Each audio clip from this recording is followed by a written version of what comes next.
सीधे चलते हैं हमारे रिपोर्टर्स के पास। न्यूज़ 18 की टीम कंटिन्यूअस अपडेट्स ग्राउंड से कर रही है। प्रियंका कांडपाल हमारे साथ हैं, सत्येंद्र हमारे साथ हैं, अंशुल सिंह भी हमारे साथ हैं।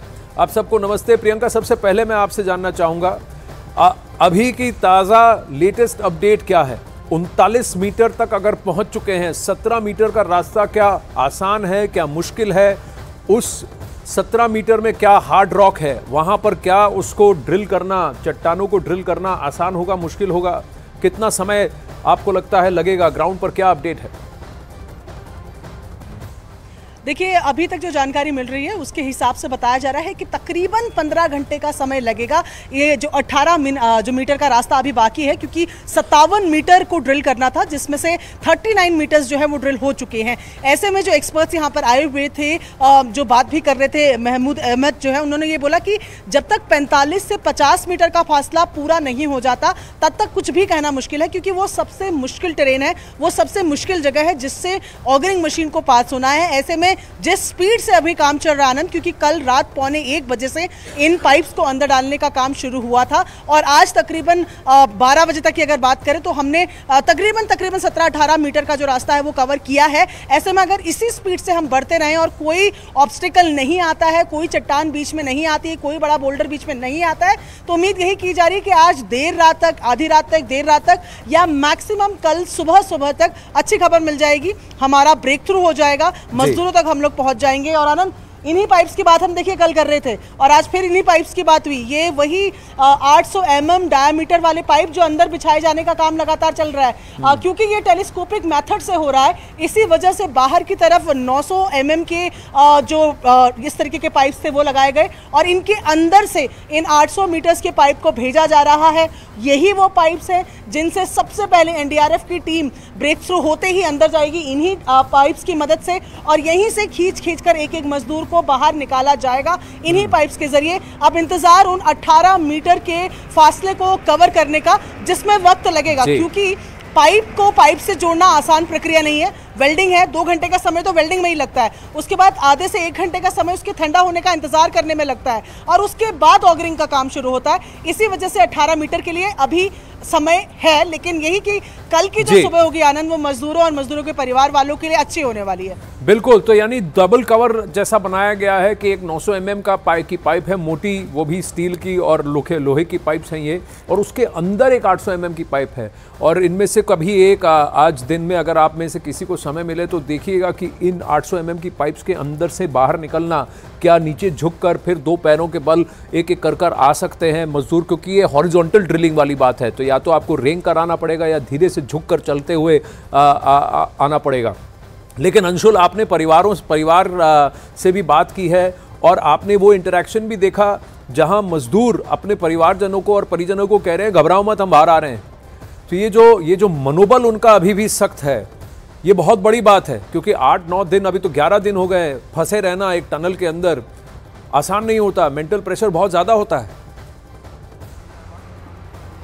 जी बिल्कुल, अगर आप मनोबल की बात करें, ना ही बस परिवार वालों का, बट जो वर्कर्स अंदर फंसे हुए हैं, जो रेस्क्यू वर्कर्स काम कर रहे हैं ग्राउंड पे, उनका भी मनोबल बहुत ज़्यादा बढ़ा हुआ है। और मैं पिछले 10 दिनों से यहाँ पर हूँ और मैं बहुत कॉन्फिडेंटली आपको ये बता सकता हूँ कि पिछले 10 दिनों से जैसा माहौल था यहाँ पे, उस माहौल में काफ़ी ज़्यादा चेंज आया है, काफ़ी ज़्यादा ऑप्टिमिज्म आया है, काफ़ी ज़्यादा पॉजिटिविटी आई है। और खासकर जब से ये जो लाइफलाइन पाइप डाली गई है, उसके बाद से जब पहले विजुअल सामने आए और परिवार वालों की बात उनकी वीडियो के थ्रू भी कराई गई, तब जाके इनका मनोबल और बढ़ गया है। और परिवार वालों का अब ये कहना है कि वो बहुत कॉन्फिडेंट हैं कि अगले कुछ घंटे में ये लोग बाहर आना शुरू हो जाएंगे। और अगले कुछ घंटे जो हैं इस ऑपरेशन के सबसे क्रूशल बताए जा रहे हैं, क्योंकि एक्सपर्ट्स का ये कहना था कि जहाँ पे मलबा गिरा था, सबसे पहली बार मलबा गिरा था, वो एक पिरामिड के फॉर्म में मलबा गिरता है। तो जब पिरामिड के फॉर्म में मलबा गिरता है तो जो सबसे बड़े बोल्डर्स होते हैं, जो सबसे ज़्यादा स्टील प्लेट्स होते हैं, वो उस पिरामिड के बीच में होते हैं। और वो बीच का जो पोर्शन था वो 22 मीटर से लेकर 45 से 50 मीटर तक का था।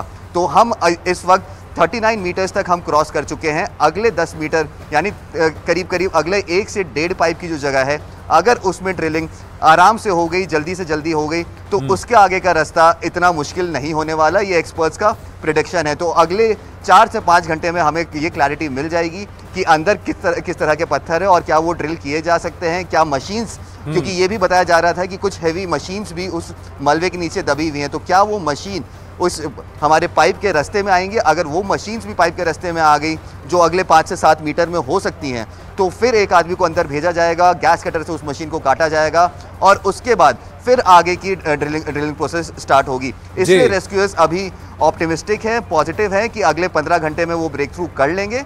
लेकिन जो लड़ाई है, ये लड़ाई दोबारा प्रकृति के साथ है और हमने पिछले 10 दिनों में देखा है कि किस तरीके से इनके plan A, B, C fail हुए हैं और उसके बाद दोबारा उन प्लानों पे काम किया गया है और स्ट्रॉन्ग बनाया गया है, अंदर स्ट्रक्चर को और स्ट्रॉन्ग किया गया है, मलबे गिरने की जो परेशानी आ रही थी उसको कंट्रोल कर लिया गया है। तो अगले 4 से 5 घंटे में एक क्लैरिटी आ जाएगी कि वो कब वो पल आएगा जब हम अपने दर्शकों के साथ ये बात शेयर कर पाएंगे कि पहला वर्कर इस टनल से 11 दिन के बाद बाहर आ गया है। जी अंशुल, आप बने रहिए हमारे साथ। सत्येंद्र, आप भी बने रहिए। प्रियंका, आपके पास भी आते हैं। सत्येंद्र, एक अपडेट हमारे दर्शकों को देकर फिर मैं आपकी तरफ आता हूं। कल से अब तक की 2 बड़ी राहत की खबर है, इसको ज़रा समझना आवश्यक है। पहले सुरंग में फंसे मजदूरों की सलामती की खबर आई, फिर टनल में काफ़ी अंदर तक पाइप को बिछाने में कामयाबी भी मिली है और इसके अलावा मजदूरों तक पहुंचने के लिए वर्टिकल ड्रिलिंग की भी पूरी तैयारी कर ली गई है। वर्टिकल ड्रिलिंग के अलावा भी 3 अहम प्लान पर काम किया जा रहा है। अब आइए आपको बताते हैं कि वो 3 प्लान्स क्या हैं। पहले प्लान के तहत मजदूरों तक पहुंचने के लिए ऑगर मशीन से टनल में ड्रिलिंग की जा रही है। तो ये ऑगर मशीन क्या करती है? ये वर्टिकल ड्रिलिंग करती है। ये पूरी टनल 4.5 किलोमीटर लंबी टनल है। यहां मजदूर फंसे हैं। इस तरफ से सिलकियारा टनल है, तो इस तरफ से ऑगर मशीन से ड्रिलिंग की जा रही है। ऑगर मशीन अंदर घुसकर यहां ड्रिल कर रहा है। यहां डंडाल गांव से ये टनल का है एक्सेस, यहां से भी ड्रिलिंग की जा रही है। अब ये सबसे तेज ऑपरेशन है मजदूरों तक पहुंचने का ऑगर मशीन से। यहीं से वो 17 मीटर का फासला है जिसे अब पूरा करना बाकी है। इसमें मलबा आने का खतरा है, इसलिए दूसरी ओर से भी ड्रिलिंग, दूसरी तरफ से और अलग ड्रिलिंग मशीन भी बुलाई गई।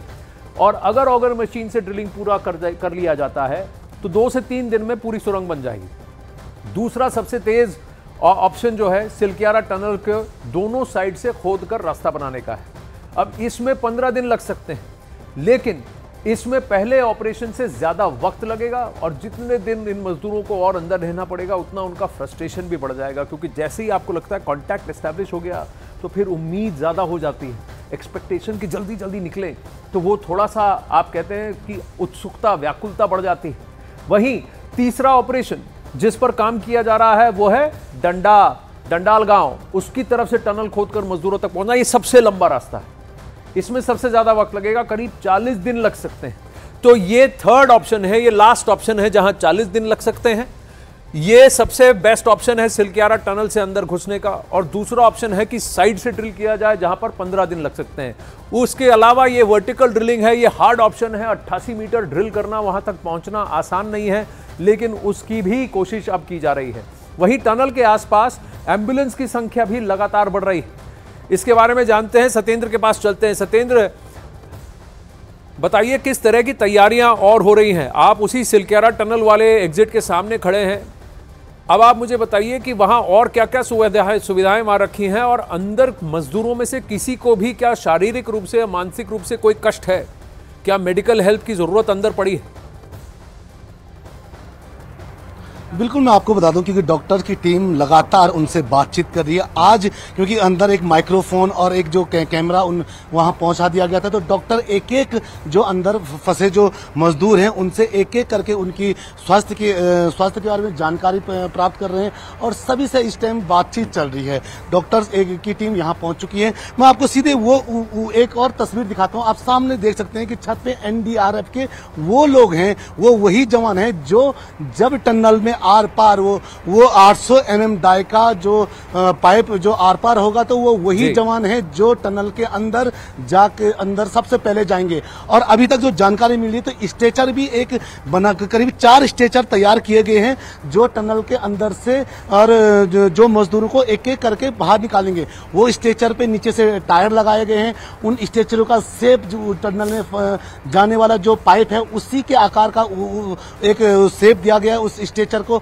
और जिसके साथ वो जो अंदर फंसे मजदूर हैं उनको बाहर लाया जाएगा। फिर उसके बाद अगर बताया जा रहा है कि करीब 2 घंटे टनल के अंदर ही एक साइड पे जो मजदूर है करीब 1.5 से 2 घंटे उनको वहां पे रखा जाएगा, एकदम से उनको बाहर नहीं लेके आएंगे। और उसके बाद करीब 40 एम्बुलेंस यहाँ से लगाई गई हैं और 40 एम्बुलेंस उनको यहाँ से लेके जाएगी। और जिसके लिए जिला अस्पताल और जो यहाँ पे CSC सेंटर है उसको और साथ ही हेली सर्विस की एक हेलीकॉप्टर भी स्पेशल रखा गया है जिसके लिए कुछ ही दूर आगे एक हेलीपैड भी तैयार किया गया। अगर कोई मजदूर को किसी भी प्रकार की कोई ज्यादा दिक्कतें होती तो उसको ऋषिकेश एम्स या देहरादून एक हाई सेंटर में भेजा जाएगा। जी।